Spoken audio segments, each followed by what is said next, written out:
we're just going to finish the lesson we started last day. So we're on page 22.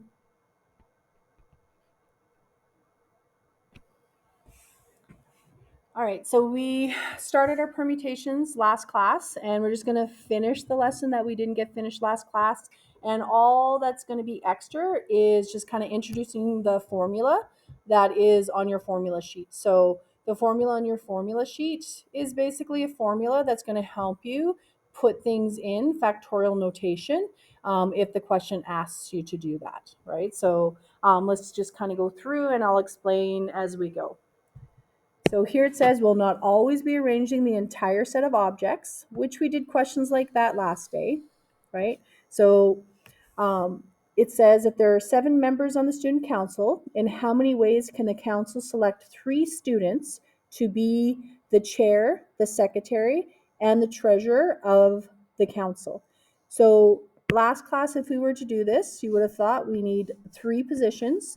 So if we have 7 members, we know that if we're randomly picking, we have 7 people to choose from to be the chair, but that person can't also be the secretary. So then we would have 6 people to be the secretary, and then that person would be there, and then the last person, right, would be the treasurer. And again, it didn't matter which order I put these in. So this question we could have easily did last class. So looking at that, we did briefly talk about how we could write that using factorial notation last class as well. So I'm just going to give you guys a second to look at this. Right? We did pretty much this exact question already. So take a peek.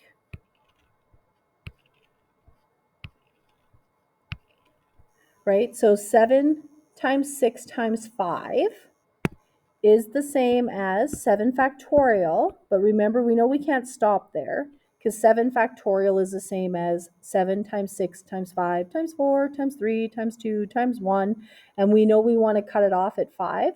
So then the piece that we want to divide out is the 4 times 3 times 2 times 1. So dividing that by 4 factorial, right? This right here, 7 factorial divided by 4 factorial, is equivalent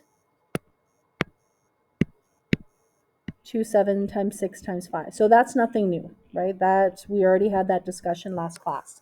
So what is new, though, is this formula. Okay, so this is your permutation formula.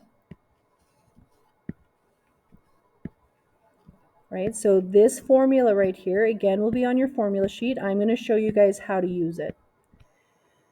So with the question we just looked up here, another way we can write it now is if we have 7 people, right, and we want to pick 3 different positions, that means we have 7 people we want to arrange, which we're going to use P for permutation, because permutation is another way to say arrange. So we have 7 people, we want to arrange 3 people out of the 7.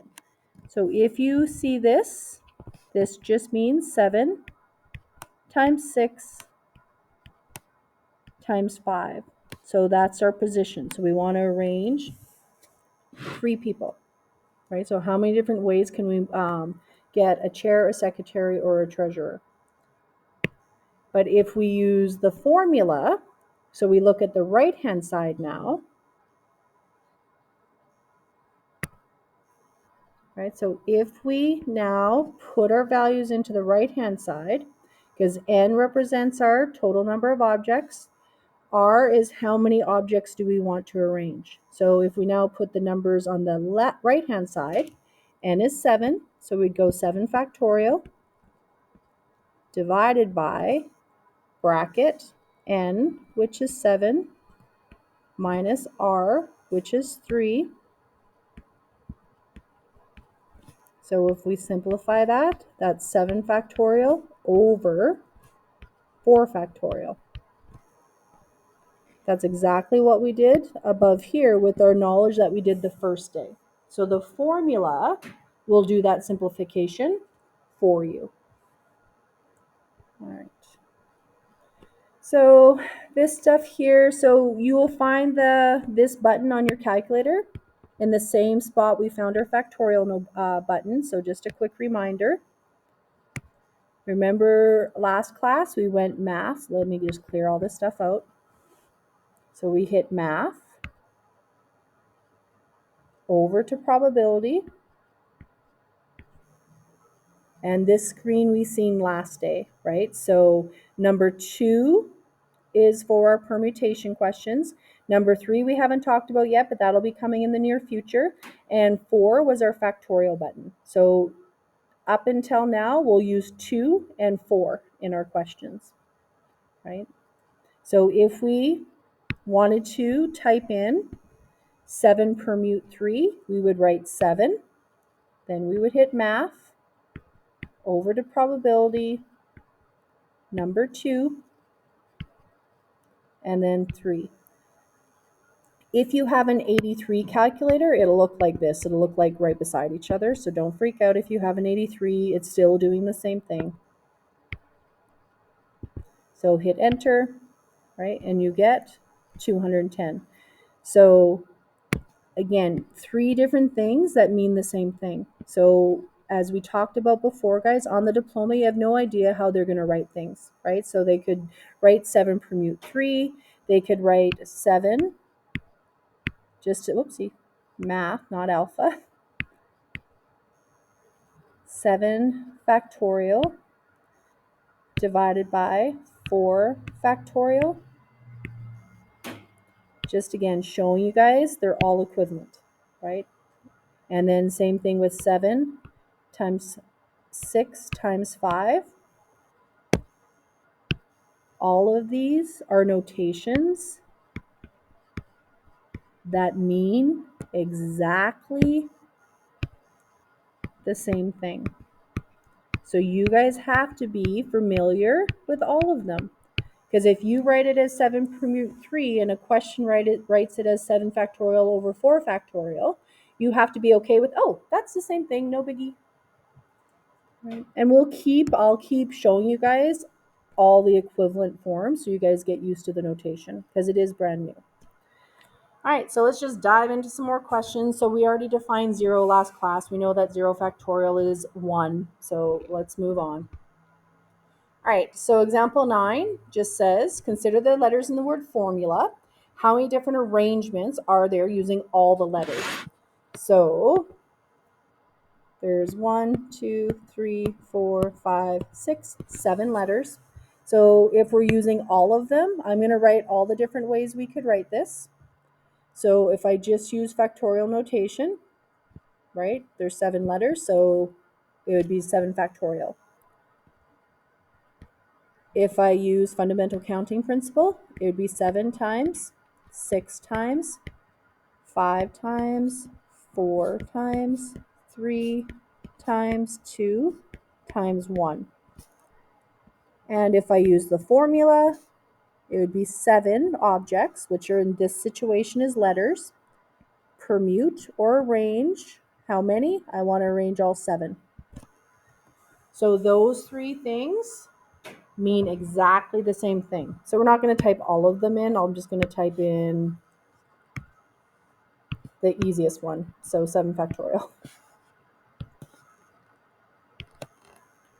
So there would be 5,040 different ways we could arrange those 7 letters.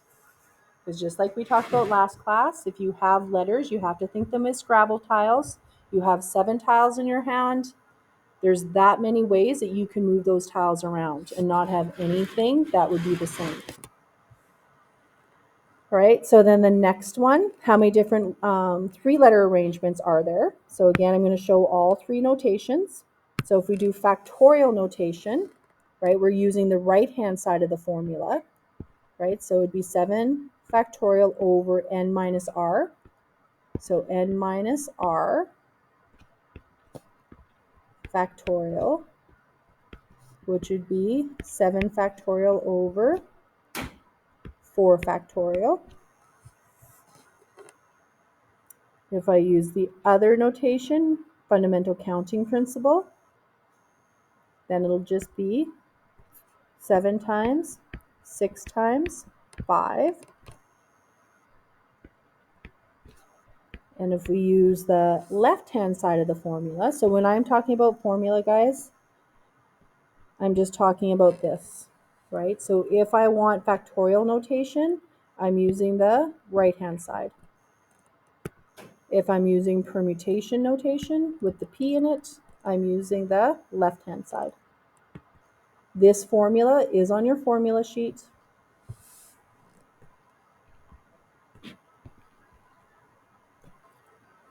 So then this would just be, I have 7 letters, and I want to arrange or permute, means the same thing, 3 of them. So those 3 things, if you type them in, all are equivalent, they will give you the same thing. So I'm just going to do 7 times 6 times 5. And if you don't believe me, once the lesson is done, you can go type them all in. No matter which one you type in, you'll get 210. So there's 210 different arrangements, 3-letter arrangements you can make using the letters from the word formula. All right. So a couple more and then we'll be done and then you guys can practice. So example 10 says for a picture, 4 girls and 4 boys are being arranged in a line such that girls and boys alternate. The number of different arrangements of the children for the picture is. So this one's interesting, right? So there's 8 people. So 1, 2, 3, 4, 5, 6, 7, 8. So if they have to alternate, right? If we start with the girl, because there is the same amount of boys and girls, there's 2 cases you have to deal with because it could be girl, boy, girl, boy, girl, boy, girl, boy, right? But since there's the same amount of girls and boys, there's 2 cases, right? So you could do 1 case and times it by 2, but I want to give you guys the visual just like I did last class, right? Because the other case that could happen is boy, girl, boy, girl, boy, girl, boy, girl. So if we do case 1, it'd be 4 girls, 4 boys, 3 girls, 3 boys. If I start on my far left, 2, 2, 1, and 1.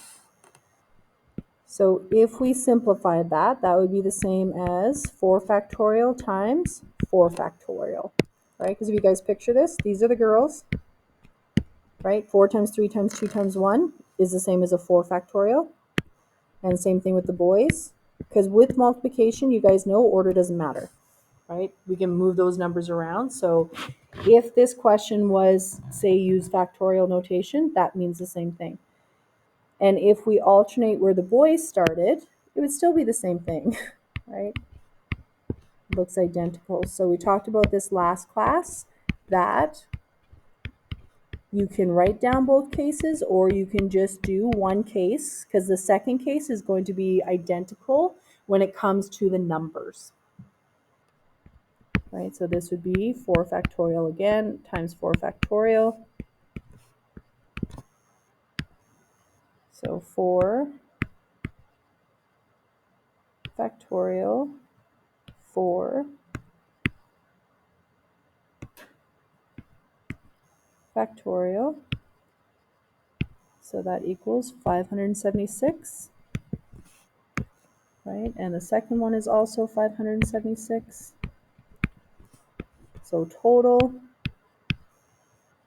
would be 1,152 different ways we could arrange the picture that they had alternating boy girls.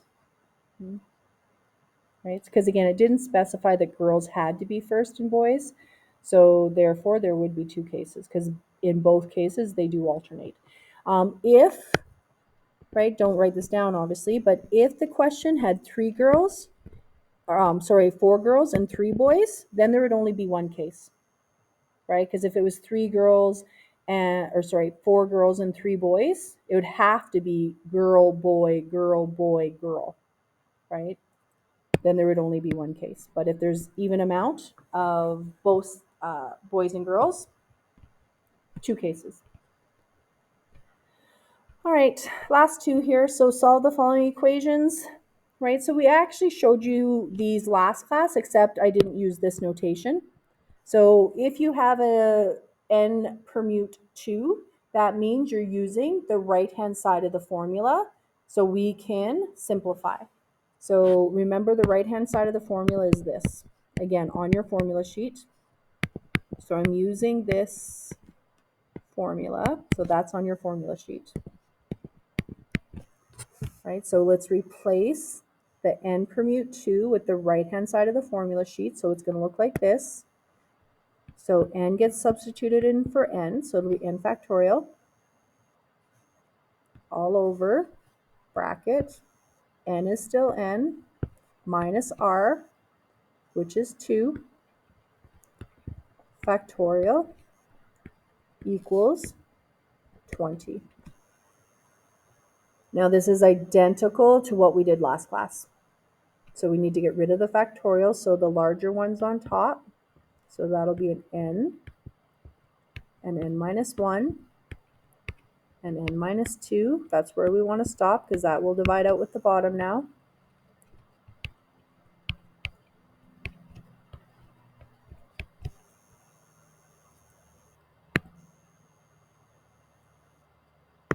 Getting you time to catch up. And then that still equals 20. The n minus 2's divide out.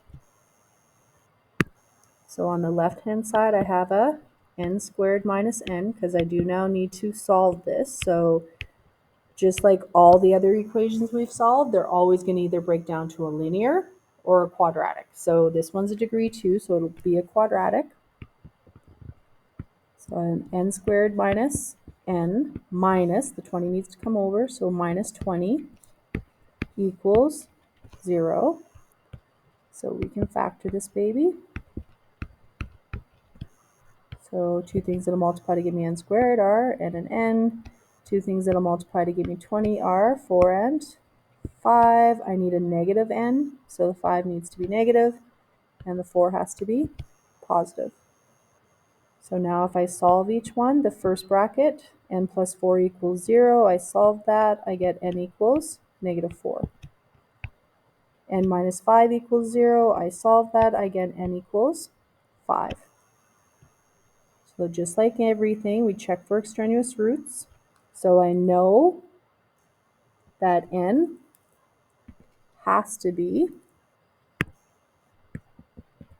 greater than or equal to 2, right? Because it comes from the restriction on the bottom. So the 5 is good, but the minus 4 is extraneous. And we're done. So let that sink in. So they obviously can get a little bit more complicated, right? All right, so last one. So for here, again, the right-hand side, the n permute 2, I can't leave it in that form. So I'm going to rewrite it using the right-hand side of the formula.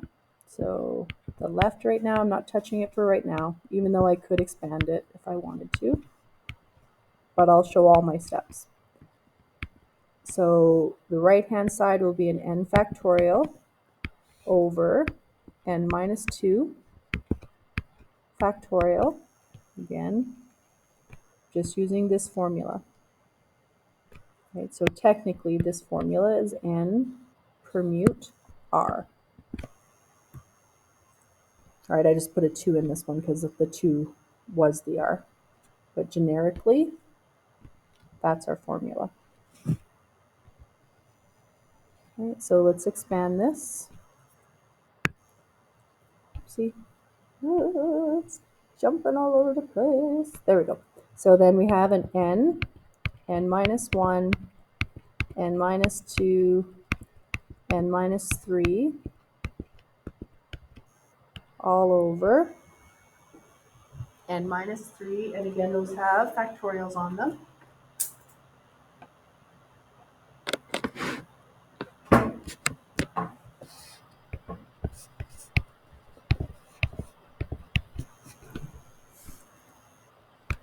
equals n minus 1, n minus 2, all over n minus 2. So the n minus 3 factorials divide out, right, to a 1. The n minus 2 factorials divide out. Not that you have to write the 1 there, but sometimes if everything divides out, you got to remember it's not a 0. They're dividing out to a 1. So remember this, we talked about last class as well. I'm just going to write what I have left so you guys can see I have more that I can divide out.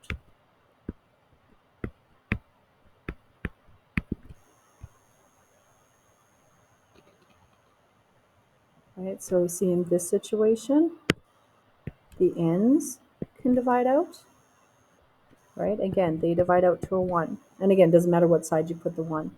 The n minus 1's divide out. Again, they divide out to a 1.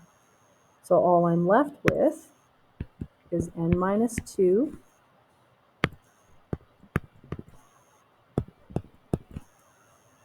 So I have an n minus 2 equals 1 times 1, which is just a 1.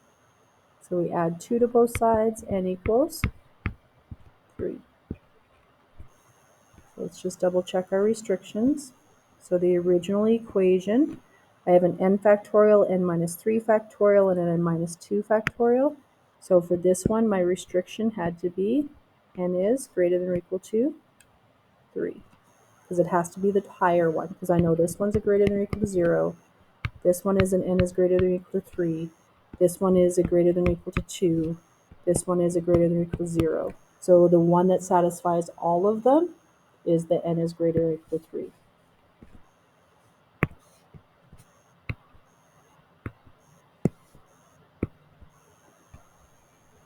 All right, so then that's not extraneous. It is a winner, winner, chicken dinner. All right, so you guys will work on your practice next and use your class time wisely. Remember, if you get finished early, you can work on your cumulative review. See you guys all tomorrow.